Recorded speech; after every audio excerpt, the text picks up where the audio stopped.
Hi everybody, it's me, it's Amy Caroline. Welcome back to a brand new video. Welcome back to my channel. So it is time for some more ghost train stories. If you're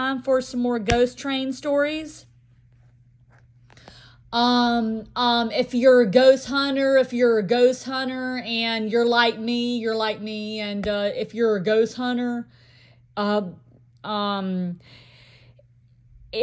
if you're a ghost hunter, or an amateur ghost watcher, or an amateur ghost hunter, and also if you like the Travel Channel, if you like the History Channel and the Discovery Channel, please enjoy Ghost Train, okay? So anyway, the first story I'm going to read to you guys. The first story I'm going to read to you guys is this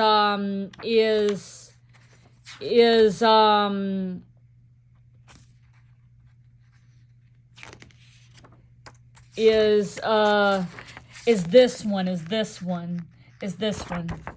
I'm going to read Alpine Tunnel. Alpine Tunnel's the first story I'm going to read. So, Alpine Tunnel. Please enjoy this, and I hope you like this ghost train story. And hopefully they'll put it on the Travel Channel and the Discovery Channel, okay? So, here we go, folks. Alpine Tunnel.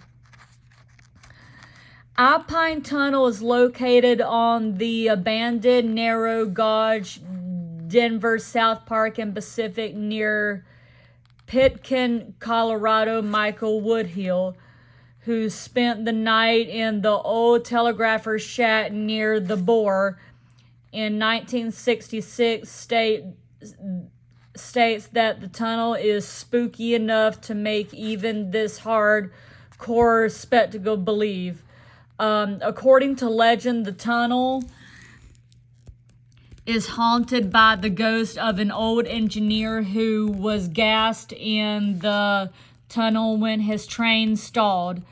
The local legend is based on fact. In 1895, the tunnel was under reconstruction. A cave-in near the eastern entrance had blocked the flow of water out of the tunnel, and the dammed water was impeding the Denver South Park and Pacific superintendent Mike Flavin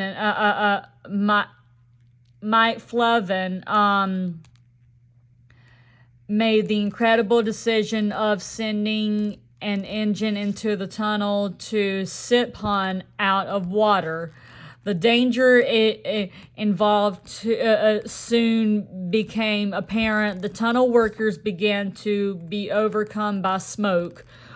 Work train conductor Elmer England led the workers out of the tunnel through the unblocked western portal.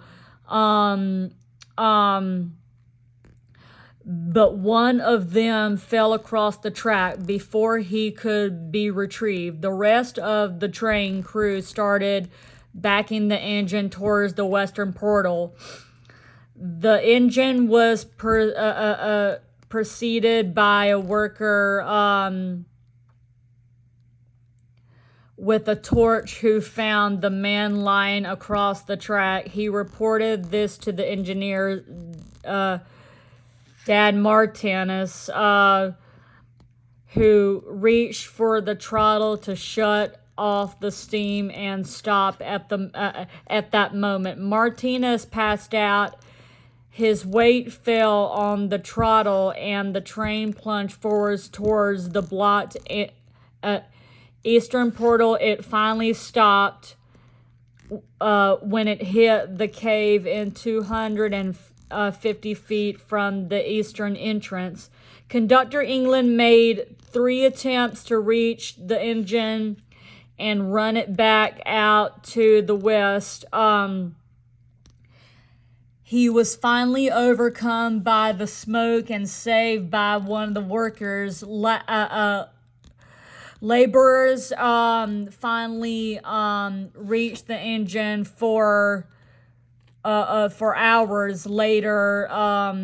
4 hours later, when the fire in the locomotive died down, the rescuers found a horrible sight. According to the Gunsension Tribune of June 14th, 1895, lying in the tender near the firebox was the body of Flavin, while on the engineer's side sat Dad Martinez, his head leaning out of the window, hand on the throttle.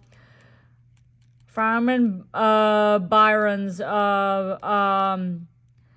had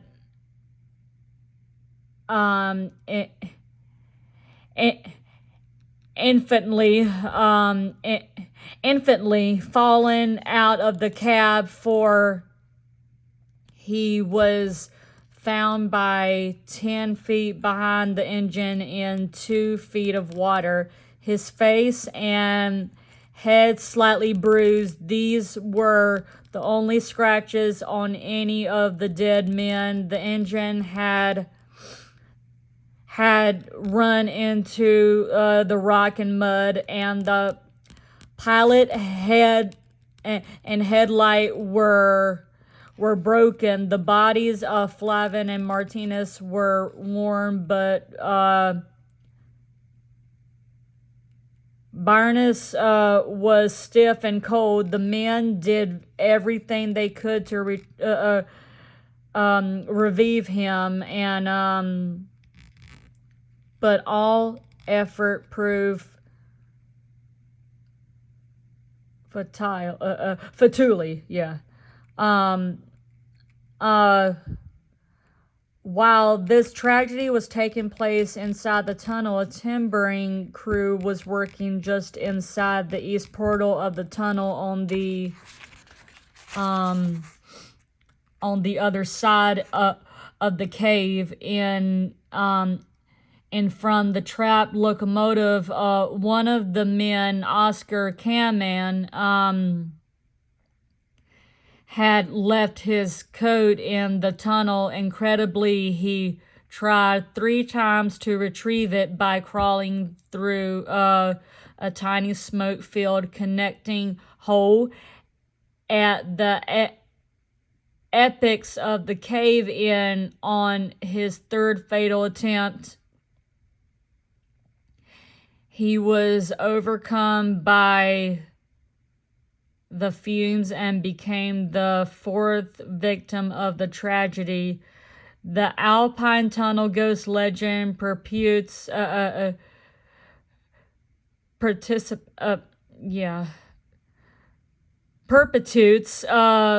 folk memory that this accident, a strange and terrible mixture of stupidity and bravery. So yeah, according to this story, an old engineer back in 1895 was gassed in the tunnel when his train stalled. So yeah, he got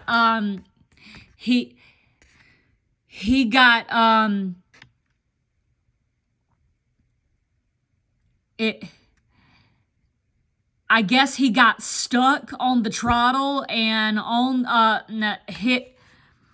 The rescuers found a horrible sight, according to the Gunny's Tribune of June 14th, 1895. Lying in the tender near the firebox was the body of Flavin, while on the engineer's side sat Dad Martinez,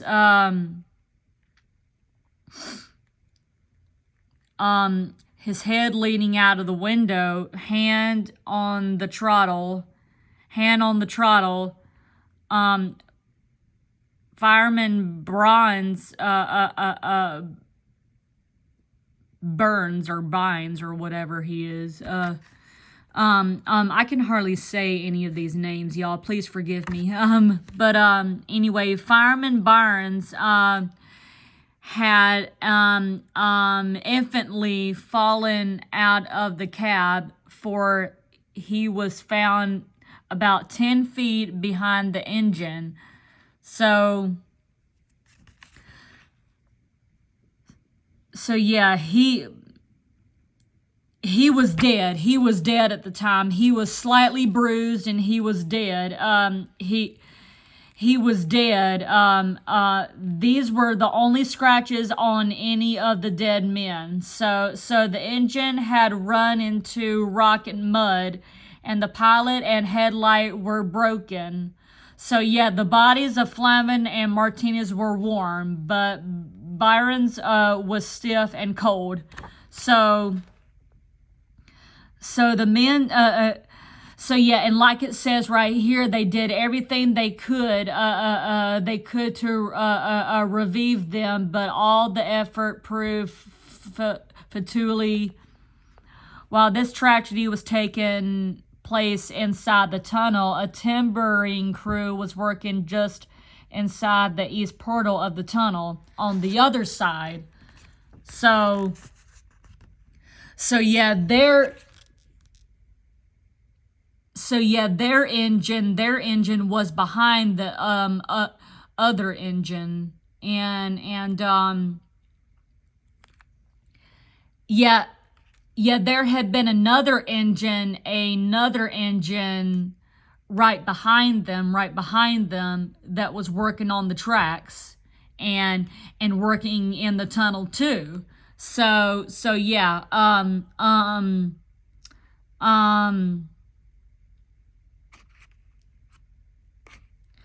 yeah, this is a picture of the east portal of Alpine Tunnel.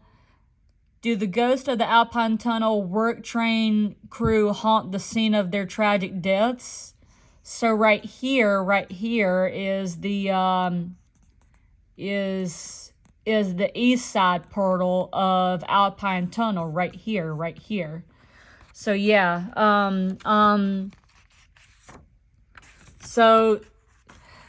so yeah, Alpine Tunnel is located in Denver South Park on the abandoned narrow gauge Denver South Park Pacific near Pitkin, Colorado. So yeah, that's where it's located. Alpine Tunnel is located on the abandoned narrow gauge Denver South Park and Pacific near Pitkin, Colorado. So yeah, that's where it's located at. So anyway, if you go to you'll encounter the ghost of the old engineer. If you go to Alpine Tunnel, you'll encounter it's said to be haunted by the ghost of an old engineer who was gassed in the tunnel when his train stalled. So yeah, you'll encounter his ghost. You'll encounter his ghost if you go to Alpine Tunnel, and it's most of one of the hauntest places. It's most of one of the haunted places in America that you can find in Denver, Colorado. So yeah, you'll encounter his ghost. And he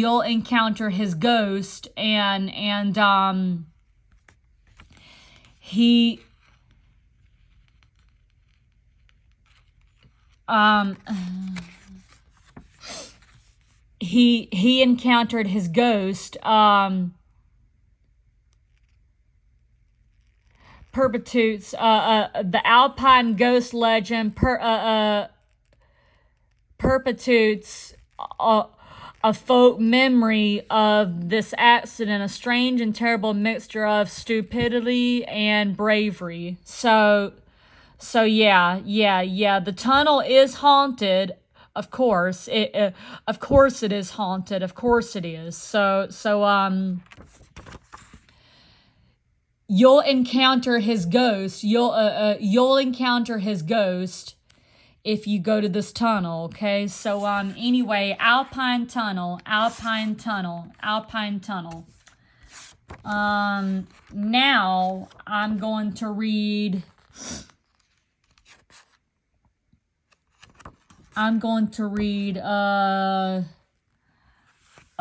this one here.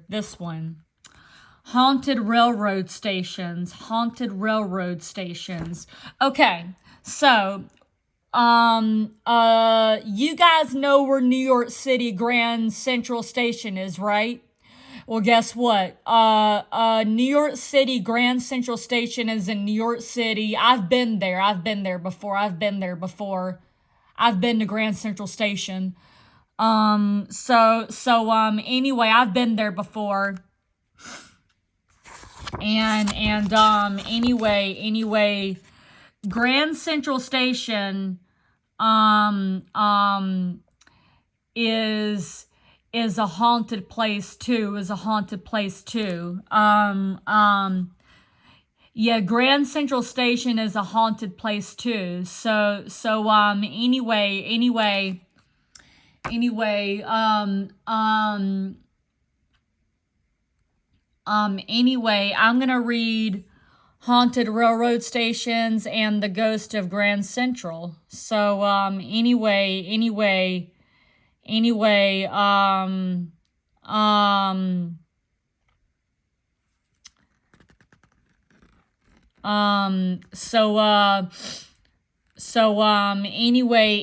Without further ado, Haunted Railroad Stations and the Ghost of Grand Central. So here we go, folks. Haunted railroad stations. Haunted railroad stations are not often found in American folklore, as mentioned above. This may be because railroad stations are rarely the scene of a fatal mishap and tragedy. The Ghost of Grand Central. The Ghost of Grand Central. Okay, now this is going to be a ghost story. Okay. All right.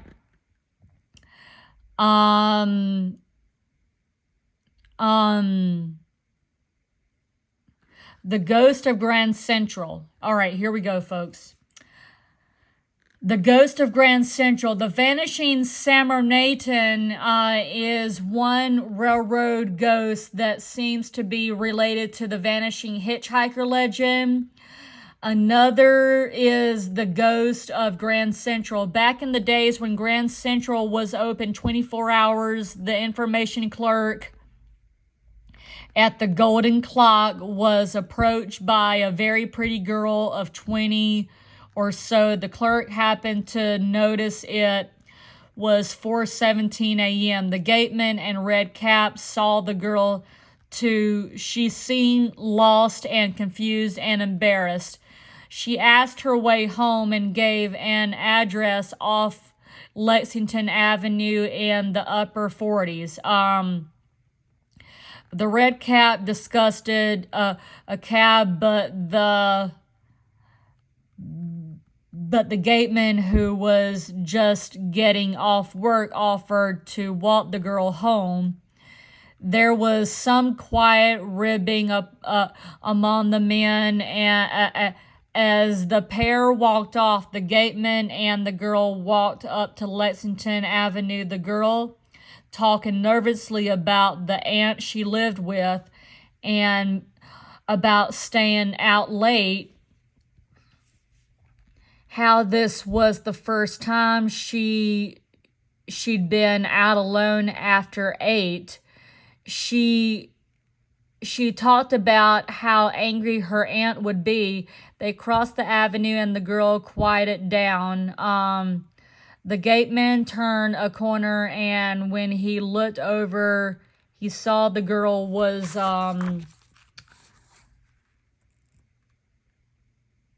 was,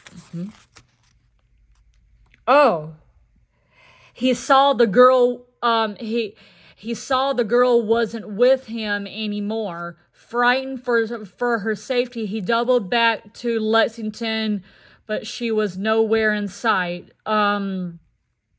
The girl had disappeared or given the gateman the slip. Worried because the girl had seemed so lost and confused, the gateman decided to search for her.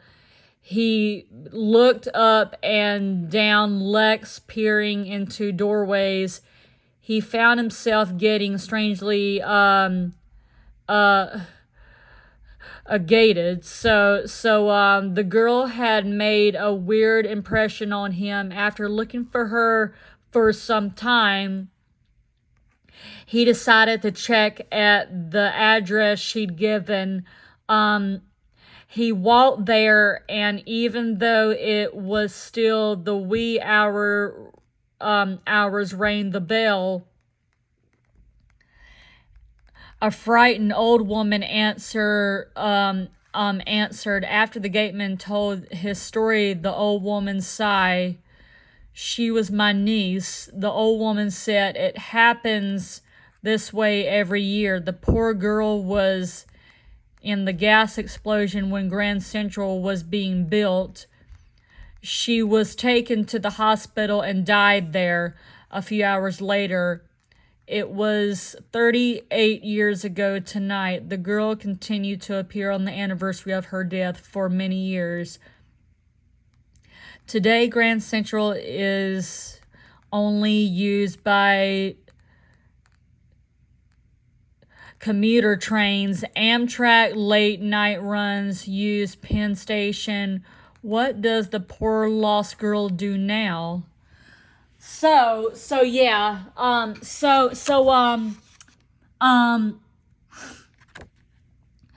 what happened to this girl was she died years ago, which was 38 years ago, like it said right here. She died 38 years ago tonight. And so the girl was in a gas explosion when Grand Central was being built, and she was taken to the hospital and died there a few hours later. It was 38 years ago tonight.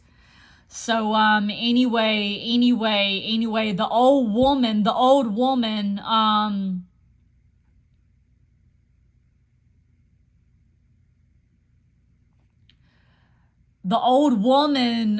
was a real person, but unfortunately her niece was the one that was the ghost.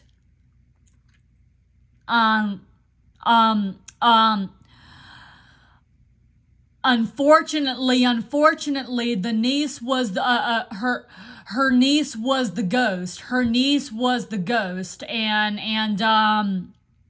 the old woman was her aunt. And so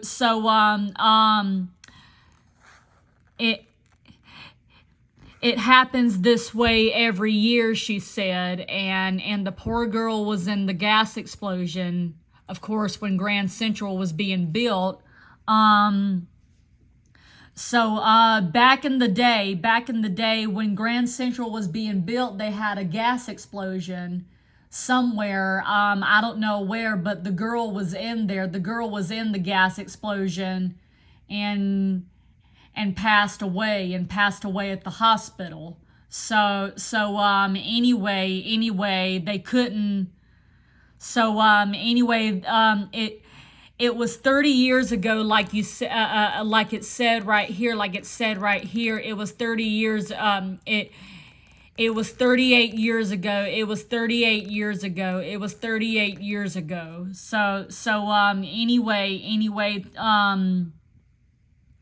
So yeah, the girl continued to appear on the anniversary of her death for many years today. So Grand Central is only used by commuter trains. Amtrak late night runs use Penn Station. And of course, what does the girl do now?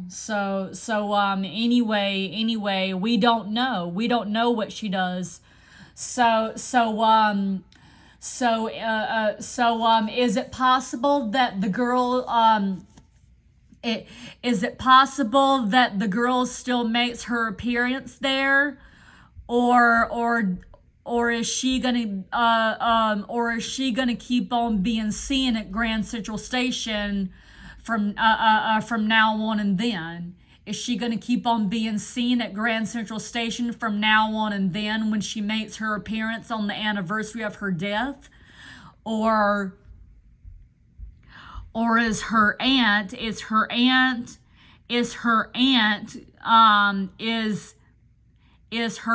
still gonna watch for her as she comes to Grand Central? So yeah, that is the point of this whole story. That is the point of this whole story about Grand Central Station. So anyway, I hope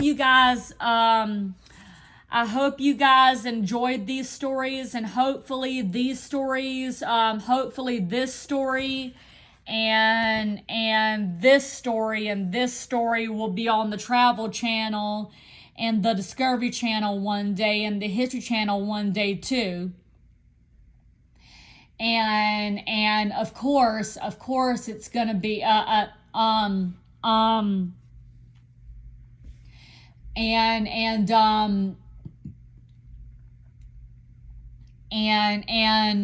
of course it's going to be on the Travel Channel and the Discovery Channel and the History Channel one day, and it's going to be it's going to be up to the TV company and the Travel Channel company and the History Channel company to put it on there, okay? It's not going to be up to me. It's not going to be up to me. It's not my job. It's not my job. It's not my job. It's not my job, okay? I don't work for the TV company or the Travel Channel company or the History Channel company. I don't work for any of those companies. So it's going to be up to the Travel Channel company and the History Channel company to put it on there and put it on TV, okay? Okay, but hopefully they will. Hopefully they will though, okay? Okay? So anyway,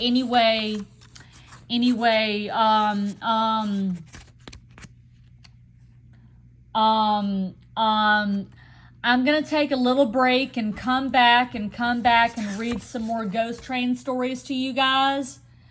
I'm gonna take a break and come back and read some more to you guys later on. But I hope you guys enjoyed these stories. Give this video a thumbs up, subscribe, and ring the bell. And those of you who are ghost hunters and amateur ghost hunters, and those of you who love the Travel Channel and the History Channel, and those of you who love haunted places, give this video a thumbs up, subscribe, and ring the bell. And I will see you guys later on for my next video of my next ghost train stories. And happy ghost hunting, and happy ghost hunting, and happy haunted travels. Okay, bye everybody. Bye.